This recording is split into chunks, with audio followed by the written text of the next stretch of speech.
Hey guys, Professor Bell, Comic Book University, Red Sonja, issue number 4 of what I thought was 5. They're saying that the story continues in the next issue, and seems like it's going to continue as opposed to conclude. This is kind of weird. This is a little weird. Um, however many they're willing to go to, I'm willing to read because this is actually a really fun story. Let's get talking about who made this, and then we'll talk a little bit about it. Writer is Mark Russell.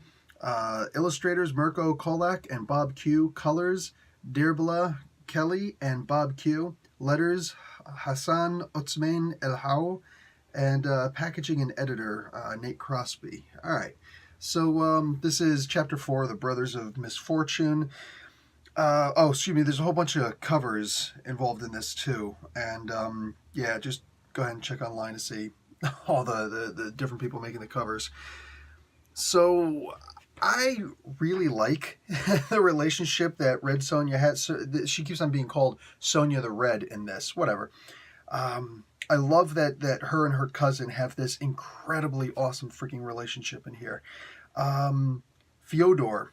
Fyodor has got to be the coolest character in the entire book, though. Yes, cooler than Sonja. In fact, I almost feel like I want a Fyodor book. I don't know how well it would be written. I don't know how good the book would be, but this guy, he's basically like a Lao Tzu from back in the day, man. Like he knows stuff, and you either listen to him or you're dumb.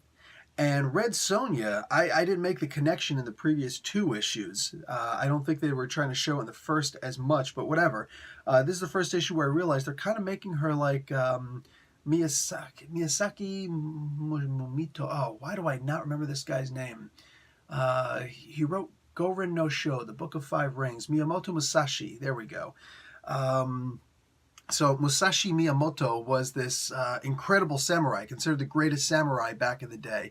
He was a ronin, realistically, most of his life, and he was ridiculously big and strong. You know, you could, if you want to say, well, especially for a Japanese person, sure. You know what I'm saying? Whatever, especially back in the feudal days, 100%. This guy was huge, and he was big. He was strong.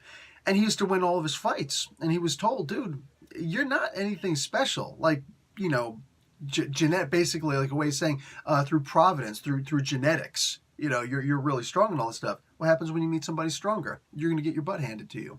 It's like, what are you talking about? What? The one of the origins for the idea of there's always somebody bigger comes from the lessons that Miyamoto Musashi had. And he had to learn that even though he's stronger, he should not be using his strength, except as a last resort. That he should, in fact, be relying on skill. So he had to learn how to fight as though he were a weak man.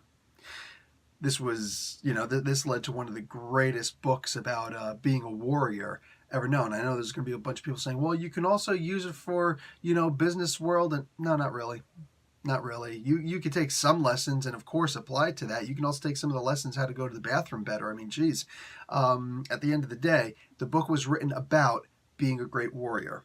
And that's just that. It's not the same as, for crying out loud, Sun Tzu, The Art of War. It's not the same as that.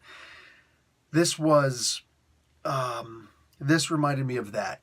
This reminded me of Red Sonja. She's ridiculously strong, and it's like it was practically spelled out for me in this issue. She's ridiculously strong, but you can't rely on this stuff. She applies these lessons to being a soldier, to being a leader, being a queen at this point. The book can get a little bit confusing if you don't pay attention to when they're saying, oh, a long time ago, as opposed to, and today. Because, like, there's a part where she bows to a prince, and it's like, what do you do? I thought you were the queen here. And it's like, oh, yeah, duh. It says, you know, this was in the past. Because even the scenes in the past get to be this blur of action, you know. But the modern-day stuff where she's actually applying some of this, where she's actually listening to her cousin, she's listening to her advisors. I said Fyodor is great. It's like, listen, there's this army of chariots coming. They're going to overwhelm this caravan of people trying to escape. We don't have a freaking chance. She's like, well, the cousin says, well, what about if the warriors stay behind and ambush? They're like a lion, you know, dangerous in the front, defenseless in the back. Fyodor is like, Yeah, and you know what? Our greatest warrior should lead that charge. She's like, you know what? You're right, because he knows that she's going to fall for that nonsense. And the other guy's like, what are you doing? You're going to wind up getting the queen killed. He's like, listen, if she stays and she wins, she rids us of the chariot army. If she stays and she loses, we rid ourselves of Red Sonja. Like, it's, oh man, it's not that he has any animosity towards her, but a bad leader not only shouldn't be followed, shouldn't be around to continue giving orders. Let's just face it, like that's the mindset of these people at these times, especially in this area. And it really plays out well. This whole book, man, every single page is just enthralling to me. Guys, definitely grab this. If you're waiting for the trade paperback, okay, but make sure you grab it the second that it comes out.